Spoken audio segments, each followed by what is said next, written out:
Hey, it's Melissa. Here's my $100,000 stock experiment for 2023, the beginning.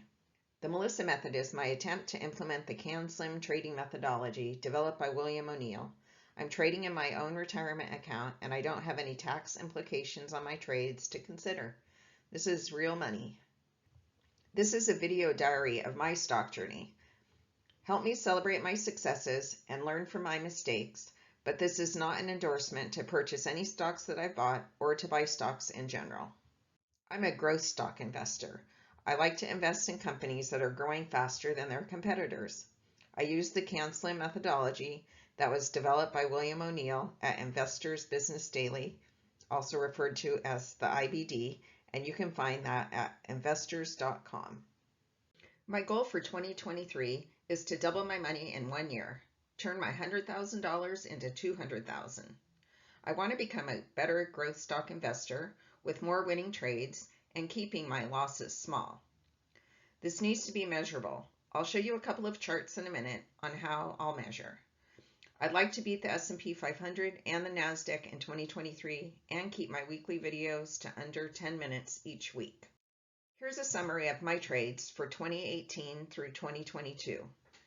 In 2018 and 2022, I'm showing those in pink because they were both partial years. I didn't trade or record my trades for the entire year. I highlighted my 2023 goals in yellow at the bottom. I'd like my losers to fail quickly with an average of 6 days or less. I want these out of my portfolio so I can either preserve capital or put my money to work in more promising stocks. I want to see my average days of holding a stock to 40 days. I just want to hold while the stocks are accelerating so I can sell and compound my gains. I also put a percentage goals around the percentage gains I want. I'd like to see 60% of my winners fall in the 10 to 30% range. I'd also like to see the percentage of winning stocks to be around 40%. The highest I've had before is 38% in 2019. This chart summarizing my total number of trades, number of winning trades, and losing trades shows my partial trading years of 2018 and 2022, again in pink. My largest losses for each year so far have been double digits, with my largest loss of 12% in 2020. My goal is to keep that under 8% for 2023. I follow several sites that you might like to check out. The Wishing Wealth blog by Dr. Wish. I like to look at his QQQ trend, and he also makes notes of new highs and new lows. And I follow Richard Moldlin on YouTube and an email that he puts out. Let's talk about some chart basics. This is a chart of the NASDAQ Composite Index.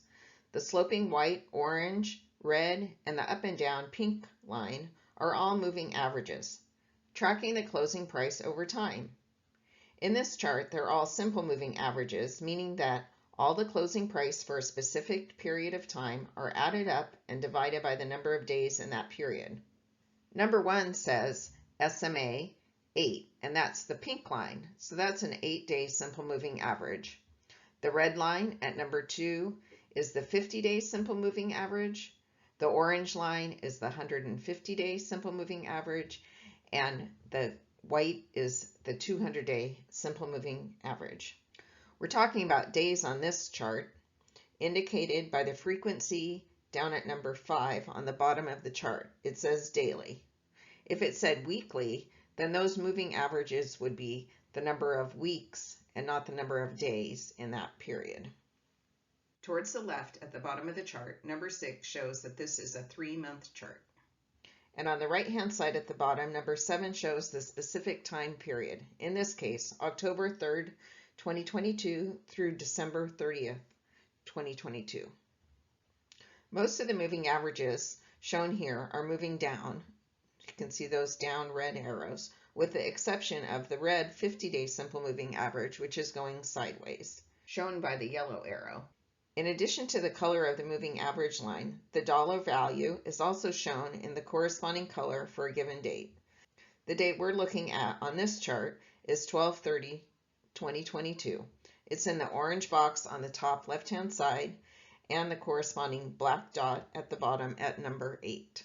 I showed you these 3-month charts so you could see the price action more clearly, but I'll be using a 6-month chart every week to show the indexes and my stock holdings. You also need to know about the price action for the day. If we zoom in on a few days, we can talk about price action.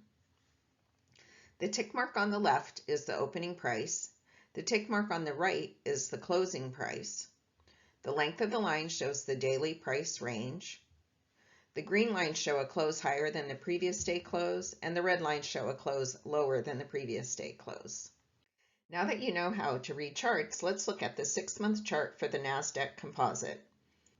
As we saw in the 3-month chart, the white 200-day simple moving average and the orange 150-day simple moving average are trending down, while the 50-day simple moving average in red is going sideways.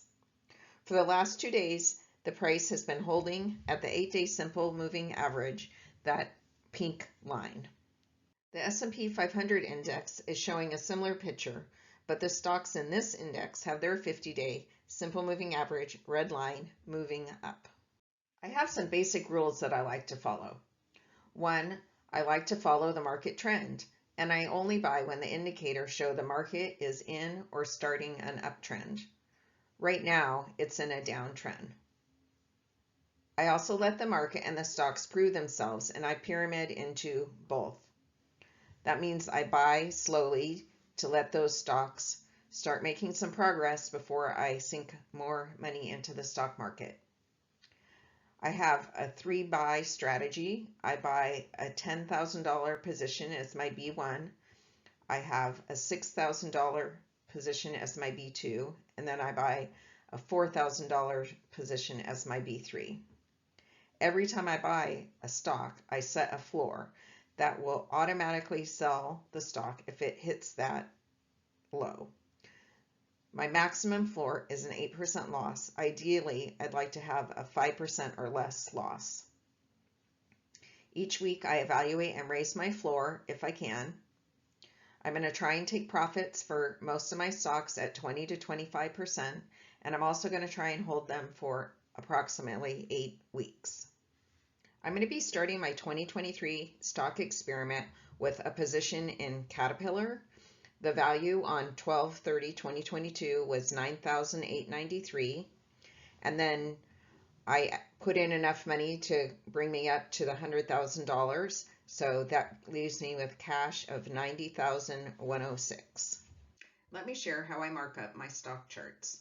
The solid green line shows my purchase price. The orange box shows my purchase date. Solid yellow line is my initial floor. Dotted yellow line is my new floor this week. I have 3 short-term moving averages: the pink 8-day simple moving average, the green 16-day simple moving average, and the light blue, the 31-day exponential moving average.